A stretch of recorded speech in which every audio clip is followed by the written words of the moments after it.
Je vais vous présenter 3 instruments français, un hautbois d'amour et un cor anglais. Le 19e, c'est vraiment le siècle de toutes les expérimentations pour la facture des bois, un peu en général, mais du hautbois en particulier. Et en France en particulier, grâce à une famille qui s'appelait la famille Triébert, Guillaume Triébert puis Frédéric, qui était donc un père et un fils, qui étaient oboïstes eux-mêmes, et qui ont fait évoluer la facture du hautbois entre, en gros, 1800 et 1900. On est passé d'instruments qui ressemblaient à des hautbois classiques en buis, avec 2, 3, 5, 6 clés, jusqu'à des instruments comme ceux-là. Ils ont appelé ça des systèmes, donc du système 1 à 6, et le système 6, c'est l'équivalent de ce système conservatoire qui a été breveté parce que le conservatoire, aux alentours de 1880, le conservatoire national a décidé que ce système, ce serait le système officiel des hautbois pour le conservatoire. Et on joue encore aujourd'hui des hautbois système conservatoire. Pendant tout le long du 19e, il y avait vraiment une facture, si ce n'est nationale, en tout cas, on va dire par grande région. On ne faisait pas du tout les mêmes instruments en France que dans le nord de l'Allemagne, que dans une zone, on va dire, d'Europe centrale, autour de Vienne, de la Tchéquie. À partir de la fin du 19e siècle, quand ce système conservatoire a été inventé,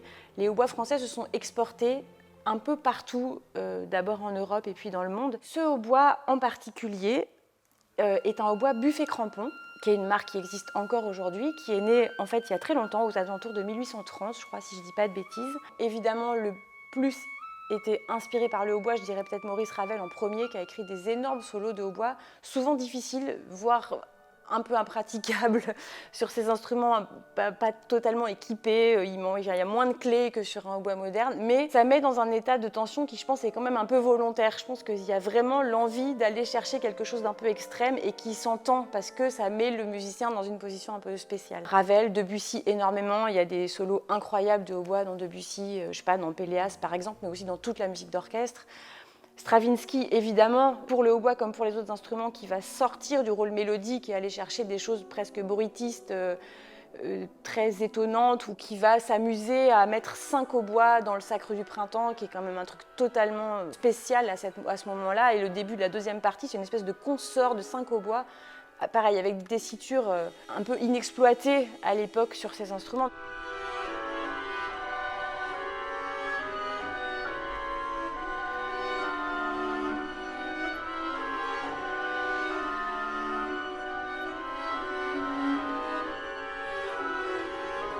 Là, on a les 2 grands frères du hautbois, le cor anglais ici et le hautbois d'amour ici. Donc si je prends le hautbois à côté, comme on le voit, ils ne font pas la même longueur. Le hautbois d'amour est une tierce plus basse que le hautbois et le cor anglais une quinte plus basse que le hautbois.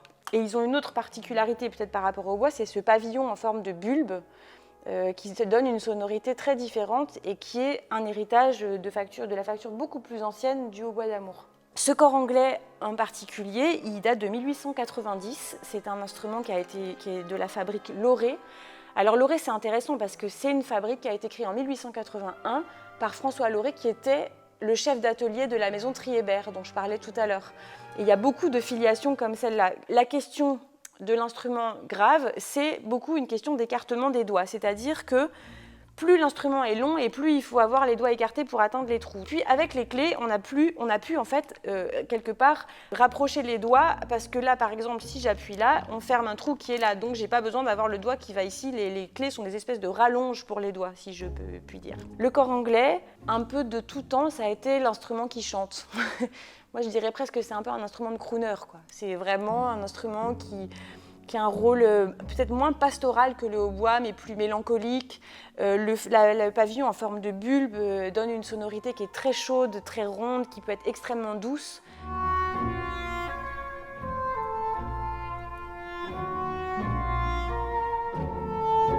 À part Stravinsky, dont je parlais tout à l'heure, qui allait vraiment l'amener dans du grotesque, alors que c'est vraiment pas la caractéristique de l'instrument, Debussy et Ravel également ont écrit des partitions extraordinaires pour le cor anglais. Vraiment, dans la musique française de cette période-là, le cor anglais a ce rôle très lyrique, très chanté.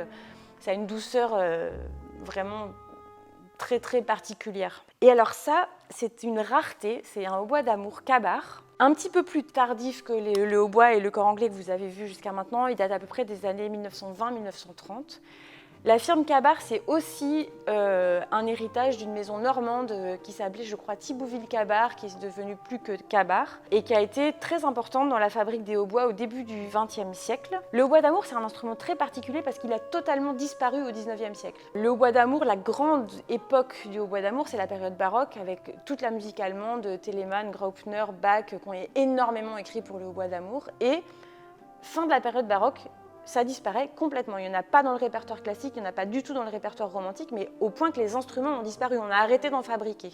Autour de 1880, en Belgique, à Bruxelles, un facteur qui s'appelait Mabillon a voulu, en partenariat, si je ne dis pas de bêtises, avec le directeur du conservatoire de l'époque, recréer des hautbois d'amour pour jouer la musique de Jean-Sébastien Bach. Donc pas pour jouer de la musique entre guillemets contemporaine de l'époque, mais pour pouvoir jouer le répertoire sur les bons instruments sans réorchestrer la musique de Bach. Et c'est là qu'on a commencé à refaire des hautbois d'amour. Des compositeurs, sachant qu'on refaisait des hautbois d'amour, ont écrit pour le hautbois d'amour de la musique contemporaine au début, fin 19e, début 20e siècle, notamment Debussy dans les images, et Ravel dans le fameux solo du boléro, le solo de hautbois qui est au tout début du boléro de Ravel, c'est pas du hautbois, c'est du hautbois d'amour. Pour donner des caractéristiques du timbre, c'est vraiment entre le hautbois et le cor anglais. C'est un peu plus timbré, un peu moins doux et arrondi que le cor anglais, mais quand même, du fait de la tessiture un peu plus basse et du pavillon en forme de bulbe, quand même un peu plus ouaté, je dirais, que le hautbois, qui a quand même un côté très très perçant.